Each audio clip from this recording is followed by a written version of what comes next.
The original Gears of War was iconic for so many reasons, but mainly it was the first time people had really seen the quality of graphics like that coming through on Xbox. It was darker, grittier, and there was just nothing like it on the market at the time. One of the things we used to describe Gears was heavy.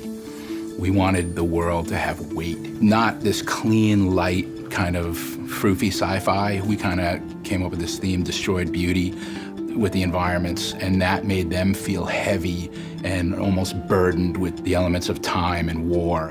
When we centered around what the fans really expected from the series and what we really wanted to bring through, that helped us come up with our pipeline that we then follow through with the levels. We don't really start on anything until we have a inspirational piece. It really quickly gives someone a snapshot of the tone and the mood and what we're going for. You know, concept usually starts with working with the art director, setting the visual tone, just getting the design of the set dressing out there.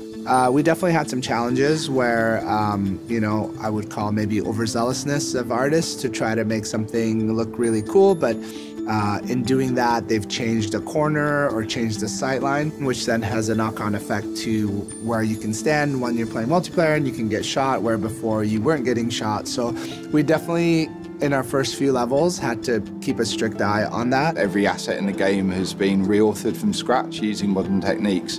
So we have a physical base shader now, everything's been resculpted and reauthored. So what we're talking about isn't just a straight A to B port of a game, but an absolute from the ground up rebuilt game to serve this generation of gamers. Being on Xbox One, we're able to push a lot more particles through the system. So I think you'll find, for example, in the original first level of Prison, we've added way more fog and way more dirty air, and it just, when the lighting hits that, you get a really nice sort of gritty feel, which is what we wanted to amplify.